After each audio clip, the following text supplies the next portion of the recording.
Olá, viva! Sejam bem-vindos a mais um episódio do Inov Talks. Hoje connosco está o André Pinção Lucas, portanto, o diretor executivo do Mais Liberdade. Olá, André, bem-vindo, antes de mais. Olá, e antes de mais também muito obrigado pelo convite, é um prazer estar aqui, João. Ora é essa, obrigado eu também por teres aceito o convite e podermos aproveitar este episódio para conhecer um pouquinho e dar a conhecer um pouquinho melhor daquilo que é o trabalho do Mais Liberdade. Fazendo-se, se calhar, aqui uma contextualização prévia e para quem habitualmente nos ouve, sabe que eu tenho um propósito claro para este podcast, que anda muito à volta portanto, do ecossistema da inovação, né? Trazer pessoas que de alguma forma contribuem diretamente para o mesmo.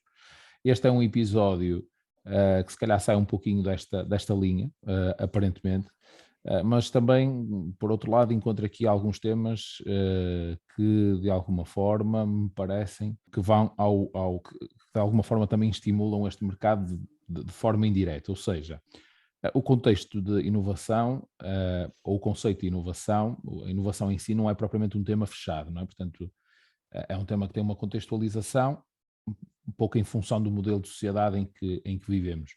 E, portanto, aqui entra um pouco daquilo que é o trabalho do Mais Liberdade, uma vez que tem alguns, e já vamos perceber, alguns valores que, creio, vão ao encontro daquilo que uma boa parte de nós defendemos enquanto estímulo à inovação, ou seja, um dos principais valores do Instituto é a defesa da economia de mercado, não é? Ou seja, nós sabemos que a economia de mercado estimula a concorrência, portanto, que por sua vez promove a inovação. Portanto, de alguma forma conseguimos encadear, no fundo, a inovação desta forma um pouquinho indireta, mas que eu creio que faz sentido, porque, obviamente, o modelo de sociedade tem impacto naquilo que é depois o mercado da inovação.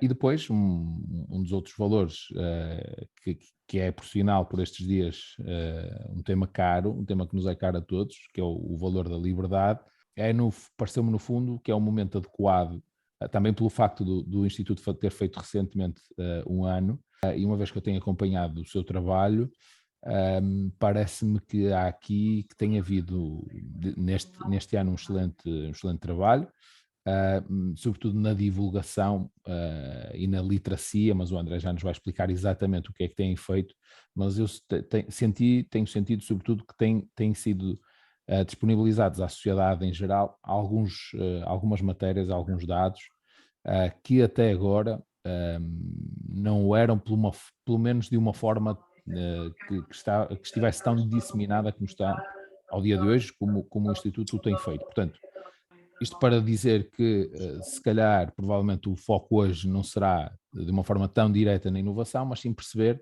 aquilo que são os valores do Mais Liberdade e depois perceber quais são os vários projetos que o próprio Instituto tem lançou ao longo deste primeiro ano de vida e quais são também os seus projetos futuros. Portanto, André, feita esta contextualização, questiono-te o que é, para quem não conhece e para quem não tem acompanhado tão perto, o que é o Instituto Mais Liberdade, concretamente? Ótimo, é um bom ponto de partida. O Instituto Mais Liberdade é uma organização sem fins lucrativos, é independente e é partidária,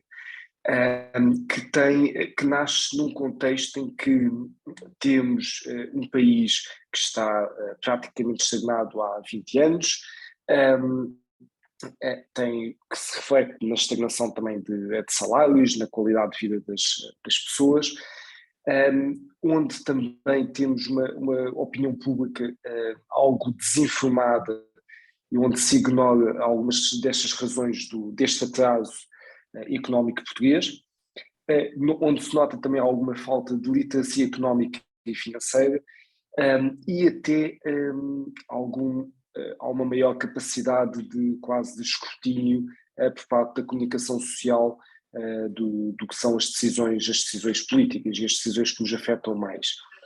A acrescentar estes dois pontos, um distanciamento entre a população e as elites, que se vê a vários níveis, por um lado entre os políticos, os decisores e grande parte da população, onde as preocupações são cada vez mais distantes, onde a classe média e classe mais baixa sentem-se cada vez mais também afastadas e desconfiadas de todas as instituições.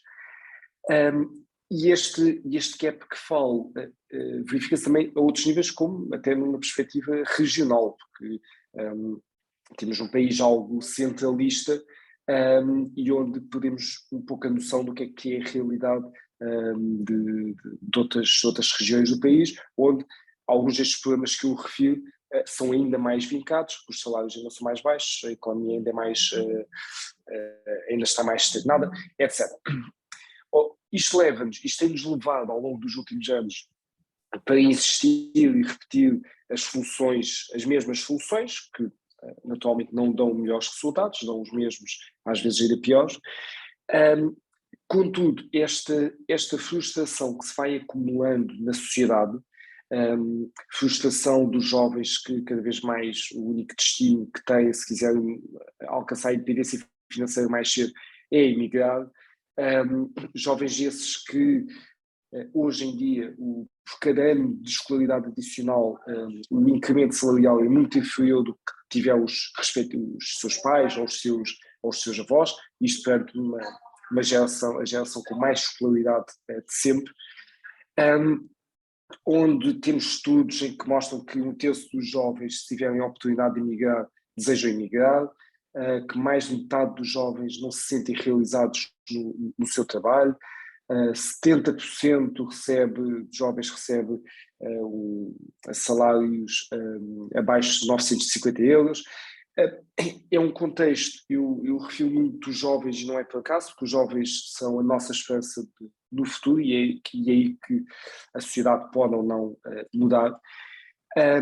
Este é um contexto que deixa naturalmente tanto os jovens como os mais velhos frustrados, desiludidos, que os leva a uma insatisfação significativa das instituições, do sistema, até do nosso modelo democrático, o que pode levá-los, e o que se verifica é que muitas vezes até leva para soluções, para visões mais populistas, até antiliberais, soluções que privilegiam até a segregação da população, discursos por vezes até alavancados no ódio. E o Instituto nasce neste contexto em que percebemos estas frustrações, partilhamos, onde percebemos que, de facto, as décadas mais recentes de Portugal não têm sido positivas em termos de crescimento, em termos de maior prosperidade. Percebemos, reconhecemos a insustentabilidade a certo nível futura de Portugal em termos demográficos, em termos até do nosso sistema social. Percebemos isso tudo, mas sabemos, e olhando para o histórico, sabemos que a solução não passa por derivas totalitárias, populistas, antiliberais, muito pelo contrário. A solução passou no passado e passará também no futuro para a adoção de medidas e de uma sociedade mais livre, quer seja na liberdade individual, na liberdade política, na liberdade económica, muito recente na economia de mercado. Por isso, mais do que nunca vale a pena apelar a estes valores, que são os valores que estão na gênese do que é a construção das democracias ocidentais baseadas na democracia liberal, que cresceram muito graças à valorização destes diferentes vertentes da liberdade, e por isso, mesmo que em alguns momentos partes da população ou toda a população não esteja insatisfeita com determinados progressos, não é devido a estes avanços na liberdade, muito pelo contrário, precisamos de mais avanços civilizacionais assentes na liberdade essa que permitiu no passado historicamente tirar milhares de milhões de pessoas da pobreza, tirar milhões de pessoas da fome, de situações de fome, de condições miseráveis, deu mais prosperidade às populações, deu voto a mais pessoas no que diz respeito à liberdade política, retirou a discriminação perante a lei racial, étnica, sexual, etc.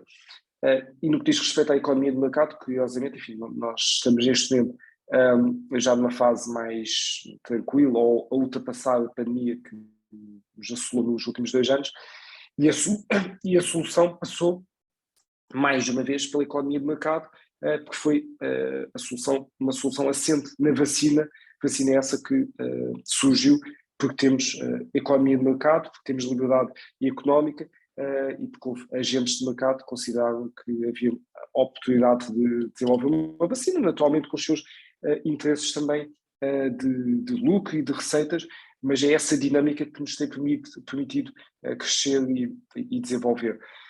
Por isso achou mais liberdade, por um lado, na defesa destes valores, na defesa através do quê? Na defesa através da divulgação do conhecimento, na promoção da literacia económica e financeira, e por isso temos desenvolvido vários projetos que alguns assentam claramente aqui, outros numa perspectiva mais histórica das ideias liberais e de autores pró-liberdade nas suas diferentes vertentes. E consideramos, voltando àquilo que referi há pouco, que de facto é o momento certo para nascer um instituto destes, um instituto independente, partidário, que possa chegar a muitas pessoas e que possa partir também do trabalho e do voluntariado dessas pessoas para crescer e para chegar cada vez a mais pessoas. Isto sempre com o intuito de contribuir para uma sociedade mais livre, mais próspera e uma sociedade que nós nos honraríamos mais de deixar aos nossos filhos e aos nossos netos. Certo. Bem, Peço desculpa por esta introdução mais alongada. Não, era essa. A ideia é mesmo dar-nos a conhecer, esclarecer com todo o detalhe aquilo que é a vossa atividade. Eu agora, inclusive, tenho aqui algumas questões até mais específicas. Eu ia só dizer que eu tenho ideia, eu próprio identifico-me com o facto de nós temos em Portugal, se calhar, muito o hábito portanto, de associativismo, sabendo que existem cerca de 30.000 coletividades em Portugal. Obviamente, espero que a grande maioria destas coletividades sejam úteis, mas sabemos que muitas delas não são e funcionam muito, portanto, muito para fins políticos, e quando digo fins políticos estou-me a recordar de uma associação, Amigos do Cemitério de Algures, que agora não sei precisar, onde tem depois na sua direção uma série de familiares de um dos principais políticos portugueses. Portanto, eu acho que há uma desconfiança da sociedade muitas vezes relativamente às associações, aquelas associações com uma finalidade pouco clara, não é? Obviamente não estou a falar das associações que fazem sentido, têm missões claras e têm resultados conhecidos. Portanto, num fundo, muitas vezes é uma forma de captar, inclusive, financiamento, porque depois sabemos que uma boa parte das associações vivem com financiamentos estatais, comunitários, o que seja, e, portanto, às vezes é uma boa forma, ou é uma forma boa, não diria boa, porque não concordo com ela, mas diria que é uma forma que muita gente depois utiliza, se calhar, para fins que não os mais devidos. Portanto, isto para te perguntar o que é. Qual é, no fundo, o modelo de organização, de negócio, entre aspas, negócio de perspectiva, obviamente não é negócio, já disseste no início que o Instituto não tem fins lucrativos, portanto, mas tem que se financiar, não é? Tem que financiar o seu trabalho. Qual é que é o modelo e quantos membros é que tem atualmente o Instituto? Já agora deixa-me, eu respondo já à pergunta, mas até aqui uma nota que achava importante realçar. Falaste da participação da sociedade civil, destas organizações sem fins lucrativos. O Instituto também nasce num contexto e num país onde, infelizmente, os estudos mostram que a participação dos portugueses neste tipo de organizações, a participação dos portugueses em voluntariado está muito aquém da maior parte dos países internacionais. Há um estudo internacional que avalia exatamente isto, avaliar vários níveis. Por um lado, em termos de voluntariado, se as pessoas também doam dinheiro a instituições, enfim.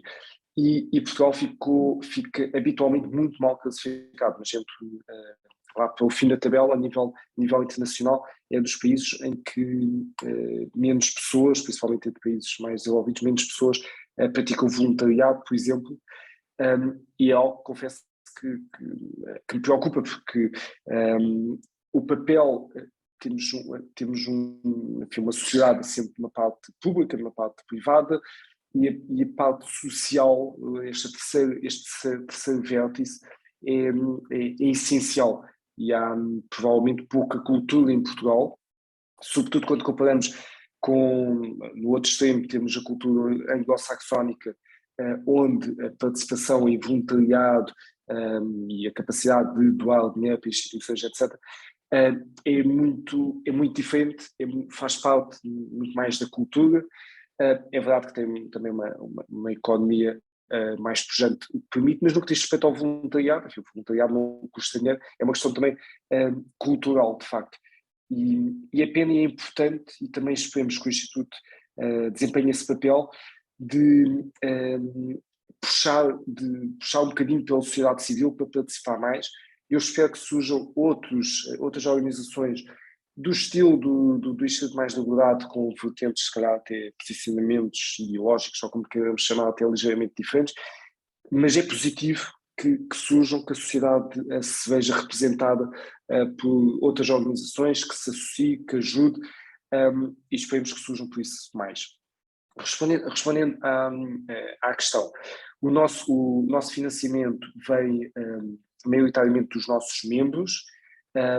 Nós terminámos o primeiro ano com cerca de 6 mil membros, neste momento estamos na fase de renovação de cotas dos membros fundadores, mas no primeiro ano foi cerca de 6 mil membros, sendo que a maior parte pagam cota, há depois ali uma percentagem que não paga, que são jovens até aos 25 anos, e daí veio o nosso financiamento, por um lado, que permite acomodar o trabalho de recursos humanos dentro do Instituto, e também para iniciativas que nós desenvolvemos que têm custo, mesmo com muita ajuda de voluntariado.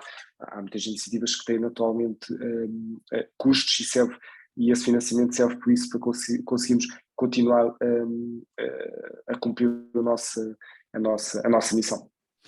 Certo. Há pouco dizias que um dos problemas que vocês identificaram antes da criação do Instituto tem que ver com a literacia económica e financeira. Isto é algo do qual eu partilho inteiramente, inclusive creio que já falei aqui num outro episódio com uma fintech que se propõe exatamente a ajudar enquanto negócio as pessoas a melhorar a sua literacia de alguma forma financeira, económica e financeira. Portanto, de facto, eu creio que existe esta lacuna. Não sei se é exclusiva de Portugal, mas provavelmente não será, e seguramente que não será.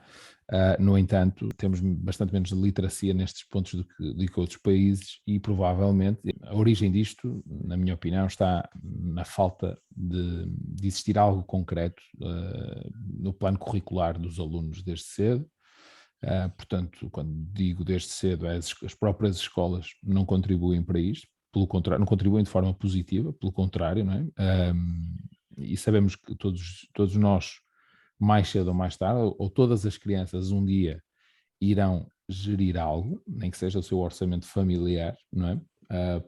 Podem até gerir pois uma empresa, o que seja, uma instituição, um grupo de pessoas, o que seja, mas no limite todos nós deveríamos ter conceitos mínimos, básicos, porque no limite todos nós um dia vamos ter que gerir um orçamento familiar. Portanto, a minha questão é: o que é que vocês têm feito para, de algum modo, ajudar ou incrementar esta literacia económica e financeira? Eu estou de acordo com a análise, com o diagnóstico, ainda que não saibamos, se nos quisermos posicionar a nível internacional ou europeu, em termos literacia económica e financeira não é fácil, porque há estudos um bocado contraditórios, não é muito claro, até porque não é algo, não é o Fácil de PIB, não é medir, uma não é? coisa que se, Pois. não é uma coisa que se quantifique, que seja exato e que saibamos onde é que estamos. Mas em qualquer dos casos, parece-me evidente que temos aqui uma oportunidade de melhoria e ainda que não seja uma oportunidade que deva ser exclusiva do ensino das escolas, é importante que em boa parte passe por aí, e falaste também disso, de ter nos planos curriculares disciplinas, matérias que ajudem nesta literacia económica e financeira. Há uns anos o próprio governo definiu um conjunto fez parte, houve um projeto neste âmbito, e o projeto está disponível online, um documento com o que é que se ia dar, etc. Aquilo ficou mais ou menos na gaveta, enfim, tem alguma petição pública a correr para tentar ressuscitar esse projeto. Por isso todas as iniciativas a esse nível que envolvam as escolas são essenciais, porque, como disseste, é fundamental para as pessoas terem esta literacia económica e financeira, independentemente de trabalhar por conta de outra, de terem o seu próprio negócio, do que seja. É importante, inclusive, para conseguirem tomar decisões mais conscientes até no momento de voto. Por isso, até na sua participação cívica política, até nisso é importante. Por isso, acho que é no-brainer a vários níveis que precisamos disso. Em termos do Instituto, o que é que temos feito? Por um lado, um dos nossos, provavelmente o projeto que nós temos que tem mais visibilidade, que tem mais alcance, que tem mais mediatismo, é o projeto Mais Factos, que passa pela divulgação de informação, maioritariamente numérica, análises, infografias, sobre temas relevantes para o desenvolvimento da sociedade, da economia, de Portugal, do mundo. De que forma é que isto ajuda à literacia económica e financeira? Tentamos pegar em temas que às vezes até são complexos, tentamos analisá-los e comunicá-los de forma simples, com mensagens claras, de forma visual, de forma a que menos literados financeiramente e economicamente consigam perceber, sem ser com linguagens complexas, e não só que consigam perceber, mas que tenham gosto em ver e que seja suficientemente atrativo e não estar a ler um livro, um artigo muito técnico ou chato sobre o mesmo tema. Nós já divulgámos mais de 200 análises no primeiro ano. Muitas delas tiveram um alcance bastante significativo, enfim, é um projeto que é um exemplo, acho eu, é um exemplo de um dos nossos projetos que eu acho que encaixa perfeitamente neste podcast, porque eu acho que há ali inovação no projeto, e por isso também o promovo como tal. E inovação em que sentido? Agora pegando nisto e ajudando-te a ti para fazer o match com o podcast. Em que sentido? Nós vivemos umas gerações mais novas cada vez mais leem menos livros, por outro lado também leem menos imprensa escrita, alguns migram da imprensa escrita para subscrições online, e quando assim até é positivo, às vezes até é muito positivo, porque enfim, na imprensa online até tem a capacidade de subscrever imprensa estrangeira e o melhor que tem a imprensa internacional. Contudo, a verdade é que uma parte da população não subscreve esta imprensa online, portuguesa ou internacional, também não lê imprensa escrita e não vê televisão, e no meio disto tudo onde é que obtém notícias? Porque bem ou mal no passado havia a tradição das famílias juntarem-se à noite para ver o telejornal, mesmo quando havia apenas um canal, e que sempre há ali uma fonte de informação. Isso, para uma parte da população, está-se a perder. Por isso, as principais fontes de informação para uma parte da população cada vez mais são as redes sociais, que é onde as pessoas vivem. Redes sociais essas que vivem em bolhas, onde se vive em bolhas, onde aquilo que as pessoas gostam mais aparece mais, porque é assim que o algoritmo funciona, e vivemos, por isso, iludidos naquela bolha, como se parecesse toda a gente concorda connosco, e leva-nos depois, muitas vezes, ficar muito surpreendidos com resultados de eleições ou o que seja. O nosso mundo não é aquele mundo, ou é muito diferente. Vivemos nessas bolhas. Além disso, há estudos que já foram feitos que mostram que mais de 50% das interações a notícias nas redes sociais, quando eu digo interações, é likes, partilhas, comentários, mais de 50% são feitos por pessoas que nem abriram essas notícias. Por isso, essas notícias vão chegando cada vez mais pessoas, quanto maior for a interação, o algoritmo leva a notícia para mais pessoas, mas por pessoas que nem sequer viram, ficaram atraídas por um título que às vezes pode ser mais ou menos sensacionalista. Dali começam a formar opiniões e forma-se cada vez mais opiniões por aquilo que se passa nas redes sociais. Isto leva a uma desinformação que é preocupante. E quando falamos de desinformação, não é apenas as fake news. Fala-se muito de fake news, que é um problema, sem dúvida, mas a desinformação é bem mais do que as fake news. A desinformação é informação descontextualizada, é informação correta, mas que, como não está suficientemente detalhada, induz à desinformação, ou é informação que, direcionada pelo público com a insuficiente literacia, conduz a que eles não interpretem corretamente a informação. Por isso, e aquilo que eu referi nas redes sociais até podem ser notícias verdadeiras, mas se a pessoa não ouviu a notícia, muito provavelmente não ficou muito informada, ficou um bocado desinformada, porque tentou se informar apenas com o título, que até pode estar correto, mas é parcial.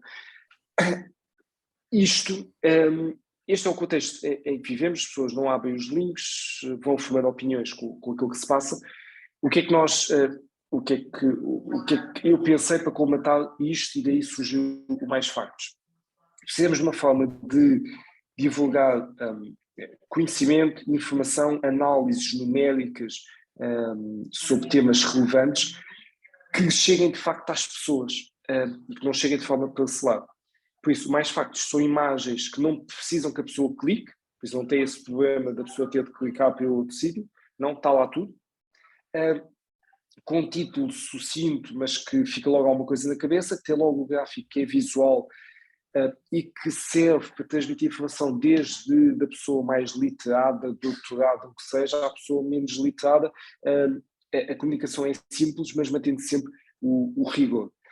Isto num contexto em que, se as pessoas cada vez mais obtêm informações nas redes sociais, as pessoas, principalmente os mais jovens, consideramos jovens, mas já nota algum gap, os ainda mais jovens, sobretudo quando eles estão mexendo nas redes sociais, que é impressionante a rapidez com que mexem no telemóvel, nas redes sociais.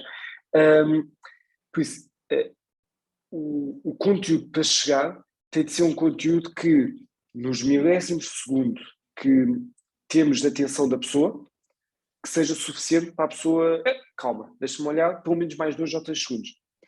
Porque não temos mais do que milésimos de segundo para captar a atenção. Porque senão é uma publicação no meio de centenas que passa à frente. A pessoa deve perceber o tema, mas enfim, não lhe apelou. Por isso temos esses milésimos de segundo, agora temos ainda um pouco mais de segundos, pelo menos para a pessoa olhar com mais cuidado, mas também nunca temos muito mais do que alguns segundos, por isso tem de ser informação que em poucos segundos dê para interpretar, dê para a pessoa perceber e que fique na cabeça. E esse também é um ponto importante. Por norma, depende um pouco das pessoas, mas por norma as pessoas retêm melhores imagens visuais do que propriamente um texto. Sim, existem estudos, inclusive, que corroboram disso, não é? A pessoa fica com aquilo na cabeça, com as cores, Portugal estava bem ou não estava bem, etc. Aquilo fica na cabeça e fica ali na cabeça a matutar no fundo e a pessoa a refletir. E esse é o projeto, esse é o nosso projeto Mais Factos, que felizmente tem corrido muito bem, que perdemos o rastro ao mesmo, porque por um lado é muito partilhado das redes sociais, mas depois vai para o WhatsApp e também foi... Exato, era isso que eu ia dizer. Depois facilmente essa informação vai-se espalhando, sobretudo no WhatsApp, vai-se espalhando por grupos, portanto, ou seja, a informação que chega a muito mais pessoas do que há um ano atrás, quando não existia determinada informação, não é? Do ponto de vista da nossa sociedade, que são temas importantes para todos nós, creio eu.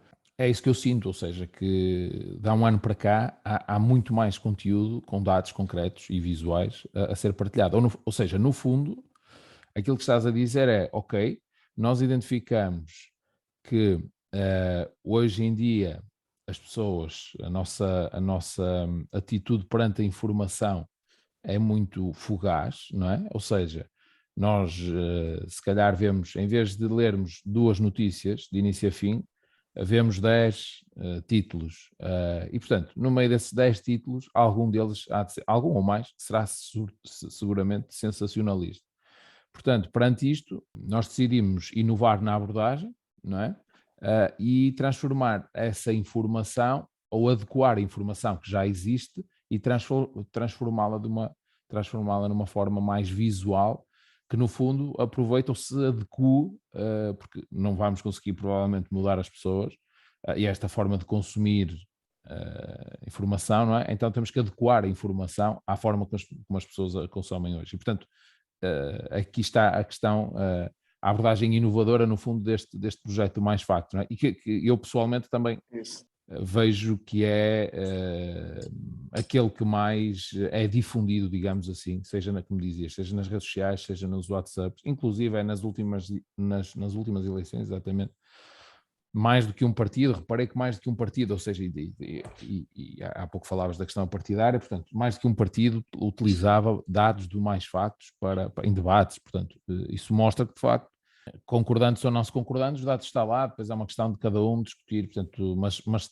tem esse mérito em conseguir trazer-nos essa informação de uma forma concisa, simples, muito gráfica e, como dizias, nos permite logo perceber se estamos, muitas dessa informação, também para quem possa não estar tão atento, digamos assim, a regra geral é transversal à sociedade, não é? Ou seja, não há uma só área, não tem que ver só com literacia económica ou financeira, muitas vezes são abordados temas relativamente à saúde, à educação, de um modo genérico, não sei, quer dizer, acho que é transversal a várias áreas.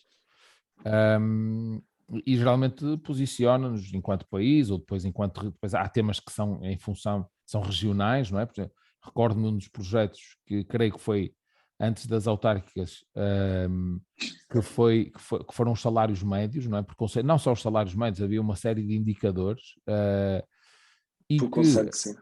A verdade é que essa informação já existe, não é? Só que nós no dia a dia não vamos ao INE ou ao Banco de Portugal, ou onde esteja depositada essa informação, fazer esse levantamento. Portanto, eu recordo-me que o Instituto disponibilizou essa informação, fez essa compilação, em meia dúzia de imagens, conseguiu retratar ali uma série de dados do país que eu diria que há ali muitos dados, em muitos casos, que são surpreendentes, porque se calhar nunca tínhamos olhado para eles daquela forma. Portanto, é um pouquinho isto que vocês fazem, não é? E é transversal, ou seja, vocês como é que organizam em função do... existe uma espécie de um roadmap dos temas que vocês querem trabalhar essa informação. Tem a ver também com o momento, porque em alguns casos também vejo que tem a ver com determinados momentos, há determinado tema que está mais na baila, digamos assim, e que entretanto aparece portanto vocês compilam informação. Portanto, qual é mais ou menos a estratégia e o modelo que utilizam para a divulgação desta informação? Certo. Se calhar só acrescentando aqui 2 ou 3 pontos rapidamente.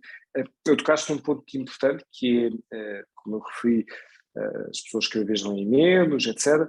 E houve aqui a importância de temos 2 formas, é tentar incitar a que as pessoas leiam mais, que se informem mais e que leiam livros, etc. Ou tentarmos também nós nos adaptarmos a este contexto. E o Mais Liberdade tem várias iniciativas em curso. Algumas é para incitar a maior leitura, temos uma biblioteca online gratuita com mais de 600 títulos, etc. Mas o Mais Factos, em particular, fez o contrário, que é, nós não temos força para mudar, pelo menos a curto prazo, as pessoas, para fazer com que as pessoas leiam mais, etc. Por isso, nesse contexto de redes sociais, de pouco tempo para ler, de coisas visuais, etc., vamos adaptar a esse contexto. E passou por aí. Sendo que, tendo aqui o desafio, como falámos, como aquilo depois alastra-se pelo WhatsApp, etc., temos o cuidado de a publicação, a imagem, tem sempre as fontes, tem sempre um dado importante, que é a data em que foi produzido. E porque é que é tão importante? A partir do momento que alastra-se no WhatsApp, de repente volta a ser difundido daqui a um ano, os dados foram disponibilizados e foram recolhidos numa determinada data, o contexto muda. Há coisas tão importantes como isso. Nós sabemos que as publicações vêm com depois um texto adicional, mas o texto, quando se manda pelo WhatsApp, aquilo de repente perde-se. Por isso a imagem tem de ser, tem de viver standalone. Ela tem de ter toda a informação. Se alguém quiser replicar aquela análise, estão lá as fontes e consegue, com mais ou menos esforço, consegue fazer. E incitando, de facto, discussões públicas mais informadas. Ali o objetivo não é vender uma narrativa ou uma doutrina ou o que seja. É partilhar dados, é partilhar análises, que depois até quadrantes diferentes políticos, até se calhar até podem usar em seu benefício para a sua narrativa, mas pelo menos que o façam com base em mais factos e mais números. Isto porque leva-me, eu não me esqueci da pergunta, mas vou já lá, leva-me, falamos muito de literacia económica e financeira, mas há um problema. Estes são subproblemas de um problema que me parece maior, que é a literacia numérica / analítica. Ou seja, às vezes os temas não têm a ver com economia ou finanças, mas são numéricos, exigem uma capacidade analítica e sente-se alguma iliteracia que não ajuda. E, enfim, e durante a pandemia notou-se isso. Dou um exemplo. Durante alguns meses, 2, 3 meses, no início da pandemia, mesmo a comunicação social apresentava o número de casos que havia, principalmente naqueles países que estavam mais críticos, Espanha, Itália, o número de casos com Covid-19 e o número de mortes, e os números eram sempre apresentados de forma absoluta. E lembro-me que há um determinado dia em que os Estados Unidos ultrapassaram a Espanha. Na nossa altura a Espanha é o que tinha mais casos, mas os Estados Unidos ultrapassaram a Espanha em número de casos. E isso apareceu em manchete, em vários jornais, abertura de telejornais, etc. Enfim, quando os Estados Unidos, face à dimensão que têm, estranho-se mais tarde não ultrapassado. Sim, mas a notícia como é dada, ainda que não seja incorreta, aí está. Isto não são fake news, mas induz já a desinformação. Ainda que não esteja incorreta, a informação está perfeita, tecnicamente está correta, mas induz já a desinformação. Porque há pessoas que vão olhar para aquilo e vão pensar, mas ok, os Estados Unidos são muito maiores, isso não diz grande coisa, mas uma parte significativa da população pensa, eu podia ir de férias para a Espanha ou para os Estados Unidos, olha, agora vou para a Espanha porque os Estados Unidos são piores. Estou a levar isto ao extremo, mas para se perceber que, e só a determinada altura é que começaram a mostrar o número de casos e de mortes por 100 mil habitantes, etc. Por isso, são pequenas coisinhas que nós também no Mais Factos tentamos ter cuidado. Por isso é que comparamos tanto Portugal com outros países, porque consideramos que olhar apenas para Portugal de forma isolada não diz muita coisa. No caso, por exemplo, da TAP, enfim, vamos meter 3 mil milhões de euros na TAP, mas há outras companhias aéreas que também receberam dinheiro. Enfim, o que interessa de facto perceber, face à dimensão das companhias, aos países, ver as coisas em proporção. Isso, mais do que literacia económica ou financeira, é literacia numérica. É a capacidade de usar e trabalhar os números para tirar dali conclusões. E em termos de roadmap e de qual é que é no fundo as nossas decisões, do que é que publicamos, do que é que fazemos, não fazemos. Depende. Nós costumamos dizer que estamos mais preocupados com as futuras gerações do que com as próximas eleições. E, de facto, esse é o nosso principal foco, enfim, e é a vantagem de não sermos partidos. Os partidos estão, obviamente, muito focados às próximas eleições, etc. Nós não. Isso não invalida que não tínhamos atenção ao que se vai passando, porque falar de temas como a carga fiscal dos combustíveis, quando os combustíveis estão mais caros, obviamente aquilo vai chegar a mais pessoas, porque é um tema que está mais sensível para as pessoas naquele momento. Não quer dizer que a carga fiscal, quando o combustível está um bocado mais barato, que não seja igualmente, em percentagem é semelhante, mas enfim, as pessoas não estão tão sensíveis ao tema. Passa um pouco por aí, enfim, neste momento estamos num contexto de invasão russa na Ucrânia, onde naturalmente as pessoas são mais sensíveis para temas relacionados com a liberdade, a democracia, a soberania dos países, a influência da Rússia no mundo. Por isso, há aqui um misto entre temas do dia-a-dia, mas tentamos, mesmo esses, tentamos analisar maioritariamente de forma que seja relativamente intemporal, que seja uma mensagem. Não somos um órgão de comunicação social, que uma notícia publicada hoje, amanhã já não tem, se calhar já não tem muita relevância, porque já surgiu mais tantas notícias sobre aquilo. Não, a maior parte dos nossos conteúdos, passados alguns meses, às vezes anos, continuam mais ou menos atuais. As principais mensagens se calhar não mudam muito. E isso para nós é relevante.